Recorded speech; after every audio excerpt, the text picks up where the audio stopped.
이 말씀으로만 그렇게 할 게 아니라 실질적인 사례를 가지고 말씀드리자. 이건 실질 사례입니다. 예. 자, 이 개인적인 프라이버시 때문에 성명과 지원만은 일단 승낙을 했습니다. 자, 이렇게 했을 때 이 지역을 가지고 말씀드릴게요. 쫙 이렇게 붙어 있어요. 창고들이요. 그러나 제일 먼저 이거 생각해야 될 점이 뭡니까?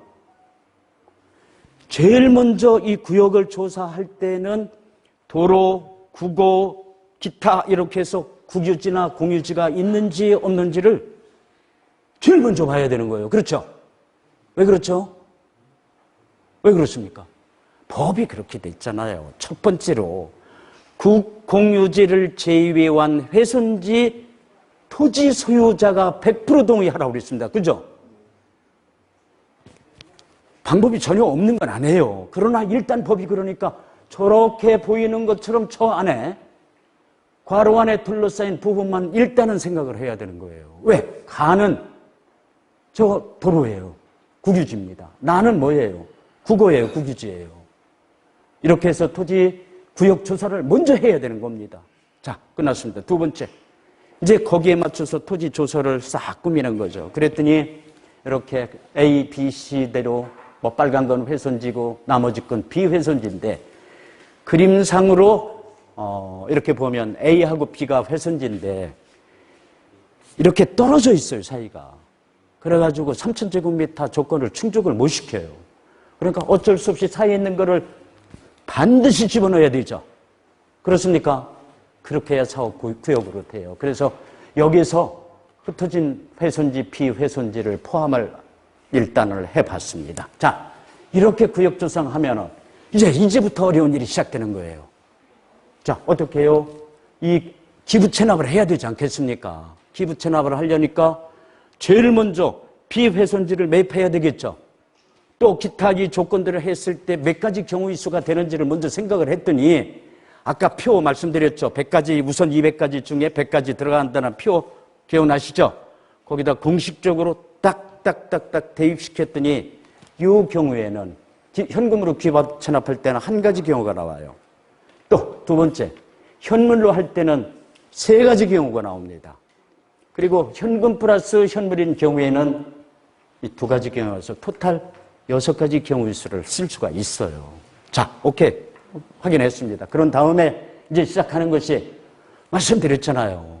그 사이에 있는 비훼손지는 무조건 매입해야 돼요. 그런데 다행히 이 소유자가 B라는 분이 가운데에 있는 비훼손지를 소유하고 있어요. 그러면 한 사람이 소유하고 있기 때문에 모든 게 만사 오케이라고 생각하면 안 되죠. 제일 먼저 비훼손지 가격이 결정돼야 될 거 아닙니까? 그렇죠? 그래야 내 몫은 얼마고 또 다른 A라는 사람은 몫은 얼마고 금액이 정해질 거 아닙니까? 그랬을 때 A가 말은 못하지만 그 가격은 말이야 너무 비싸. 그럴 수 있어서 동의를 안 할 수 있는 경우도 꽤 많죠. 안 그렇습니까? 그래가지고 이게 오케이 했다고 그랬을 때 그 돈에 대한 분배는 어떻게 되어지는 거예요? A하고 B의 면적 대비로 그 가격을 정할 수밖에 더 있습니까? 그렇습니까? 이렇게 이루어지는 거예요. 그렇게 하고 나머지 이왕에 그러는데 다른 면적도 더 사자. 그리고 조금 이렇게 떨어져 있는 흩어진 훼손도 좀 사자 이럴 수 있죠.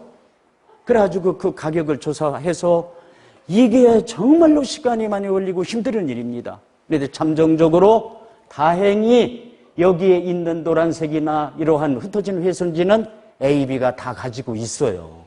그래서 비교적 쉽게 결정을 받던 겁니다. 아시겠습니까? 만약에 그게 아니고 제3자가 가지고 있으면 밀고 땡기느라고 1, 2년 이상을 갈 수도 있죠. 이게 말이 쉽지 쉬운 일 아닙니다. 아시죠? 자, 넘기겠습니다. 이렇게 했더니 6가지 경우예요. 6가지 경우의 수를 다 토지 소유주가 면적 대비해가지고 딱딱딱딱 들어가는 돈들을 다 계산을 해서 장단점을 비교 분석해줘야 되죠. 그래야 할 거 아닙니까? 알아서 하라고 그러면 오늘 천년에 할 겁니까? 그러면서 각자 이익이 되는 그러한 방향으로 할 수밖에 더 있습니까? 그래야 또 누구든지 안 하는 것보다는 반드시 해야 되는 그랬을 때 이익이 훨씬 더 이익이라는 것을 실증적으로 보여줘야 할 거 아닙니까? 이렇게 했을 때 보세요. 아주 쉽게 얘기할게요. 노란 부분이 돈이 굉장히 많아요. 한 사람 앞에 모여 거의 30억, 39억씩 막 내야 되는 거예요. 두 사람이 면적 대비로. 노란 부분이 창고 부지가 커지는 겁니다. 천천히 기부 체납하지 않아서. 아주 쉽게 얘기할게요. 여러분, 훼손지, 창고 부지가 가격이 비쌉니까? 비훼손지가 비쌉니까? 흩어진 훼손지가 비쌉니까? 볼 것도 없죠? 그러니까 가격이 싼 비훼손지나 흩어진 훼손지를 사서 현찰이나 현물로 기부 체납하고 창고 부지를 내가 확대시킴으로써 부를 가져오는 겁니다. 안 그렇습니까? 싼 땅을 사가지고 그러는 거예요. 이 금액이 커진 게 아니고 부지가 커진 겁니다. 안 그렇습니까? 금액이 뭐 30억이라고 하는 게 아니라 그만큼 창고 부지가 커진 거예요. 더 쉽게 얘기하면 싸게 사서 가치를 더 크게 올리는 겁니다. 이해되셨습니까? 이거를 저희가 해드리는 겁니다. 자, 이렇게 해서 이제 현 문제, 기부 체납에 대한 문제 이런 것들을 개인별 부담액을 전부 이렇게 뽑아드리는 겁니다. 그 장단점을 다. 여러분, 실제 보시기에 어떻습니까? 보통 어려운 게 아닙니다. 이 부분이 조율을 할 수 있도록 뽑아드리는 게. 자, 넘기겠습니다.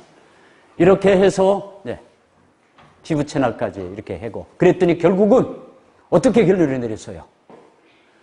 제일 6가지를 쫙 뽑아주니까, 이해를 하고 나니까, 분석을 딱 해주니까, 여러분 같으면 개인 부담이 제일 적은 10억 정도 현물 출자하는 것으로 아니가 가장 비싼 39억으로 결정이 났어요. 자, 여기서 문제가 뭐죠? 가장 큰 문제가 뭡니까? 돈이죠. 39억이 무슨 어린애 이름입니까? 그러면 이 돈을 어떻게 마련할 거냐는 얘기예요. 핵심은. 안 그렇습니까? 그래서 이러한 부분, 금융에 대한 문제죠. 저희는 훼손지 정비 사업을 해서 하면서 가장 중점을 뒀던 일이 상당수의 분들이 유리한 정책 자금 내지는 유리한 자금이 필요하다고 생각해서 여기에 가장 역점을 뒀던 겁니다. 그래서 금융, 이 문제를 이렇게 해결해 드리겠다 해서 결정을 보게 됐던 겁니다. 이해되셨습니까? 예, 됐습니다. 이렇게 해서 이제 드디어 구역이 결정된 거예요. 그러면 구역이 결정됐다고 해서 이 어려운 과정이 이제 끝난 게 아니에요. 이제서부터 이제 한 단계 한 단계 가기 시작합니다. 이러한 지적, 현황 지적, 그리고 이거예요. 여기에서 만약에 그게 뭐 문화재 보호구역일 수도 있고 기타 다른 곳에서 얼마든지 다른 법률의 저촉을 받을 수 있습니까? 없습니까? 있죠? 그러면은 아까 얘기했던 대로 높이를 뭐 10m로 여기는 못 줘. 5m밖에 최고 높이가 안 돼요. 이러한 타법의 적용을 받을 수 있습니까? 없습니까? 당연히 있죠. 이거 조사해야 된다는 얘기인데다 철저하게. 이것도 분석을 했습니다. 오케이, 문제없어. 그러면 또 뭐예요? 보이지 않지만 그린벨트는요. 환경등급이 1, 2, 3, 4, 5등급이 딱 정해져 있어요. 1등급, 2등급이면 개발 불가합니다. 알겠습니까? 또 그걸로 끝나는 게 아니야. 생태자연도라고 그래가지고 환경정책기본법에 의해서 1등급, 2등급, 3등급이 있어. 1등급이면 또 개발이 안 돼요. 이런 거 보이지 않는 부분까지 전부 보셔야 됩니다. 그렇게, 이제 끝난 줄 알았더니 안 그래요. 이 부분의 상당수가 뭐가 있는 겁니까? 이 관련 법률들이 있어. 도시계획시설. 이런 것도 저촉이 되는지 안 되는지 전부 판단한 다음에 드디어 오케이 했을 때 이제 이 많은 거 컨설팅 업체가 하는 것 중에 첫 번째 정비사업 구역이 이때 결정되는 거예요. 여러분 어떻습니까? 이게 쉬운 일입니까? 컨설팅이? 아닙니다. 예. 이러한 과정들을 거쳐야 되는 겁니다. 좋습니다. 이해되셨죠? 좋습니다.